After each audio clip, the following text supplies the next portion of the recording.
What's going on, everybody? This is Life Review, and I want to go over gourmet popcorn kernels. One of my favorite snacks.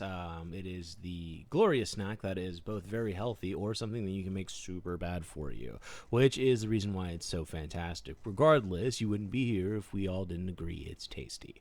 Now, there are a few that I've tried, and realistically speaking, I've narrowed it down to two that I think are generally good decisions, but ultimately for different purposes. Now, this might seem a little bit silly, but what are we to look for in good popcorn? In short, nothing.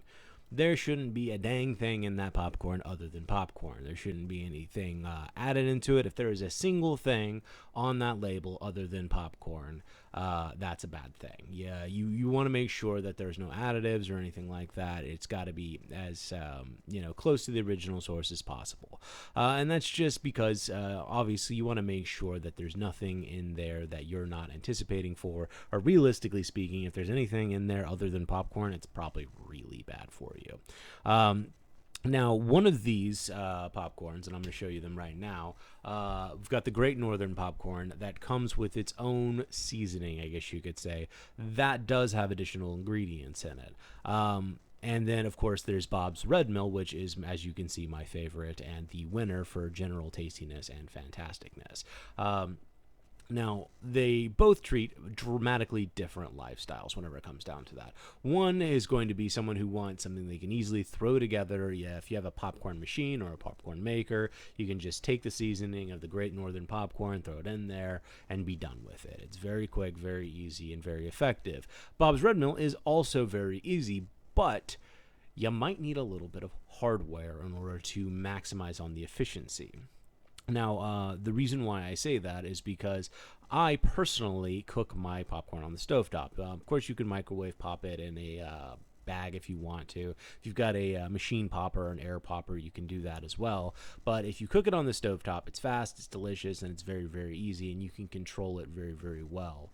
And realistically speaking, it's the closest you're ever going to get. Actually, I think it tastes better than any movie popcorn you can ever make.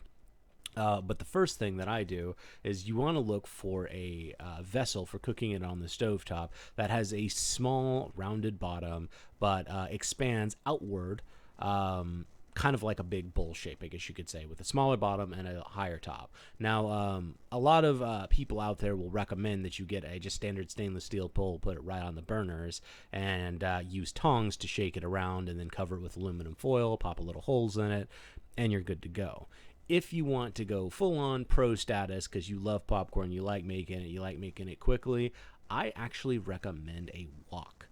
This is probably something you've never seen before, and if you have, well done. But I use a wok for making all of my popcorn with a glass lid. And the reason why is, one, I can see what's going on inside there. You turn it on high. It's great for high heat methods. And you just sit there, and it's got that big, heavy handle that you can shake back and forth to make sure that the popcorn doesn't burn. So you get the maximum visibility, you get the appropriate heat distribution, so the kernels will drop towards the bottom and the popcorn will pop out towards the sides. And it will work incredibly well, and you will know whenever things are starting to get done because you can physically see it cooking through that glass lid. You don't have to have a glass lid if you already have a wok. You can just put some aluminum foil on the top of it, pop some holes in it just like you would be doing for the Great Northern popcorn, and then listen for the popcorn to stop popping at a regular intervals. Turn the heat down though. If you can't physically see it, I'd recommend once you hear the popping, turn the heat down. Other than that, Bob's Red Mill yellow popcorn is my favorite popcorn. It's highly recommended. It's non-GMO, it's organic, it's very tasty, so I definitely recommend this popcorn if I had to pick one over anything else. Either way, I appreciate you taking the time to take a look at it. If you're interested in any of these products or you just want to take a look at them, see what they look like, I've left links down in the descriptions below. Either way, I hope you have a great day, and thank you for visiting Life Reviewed.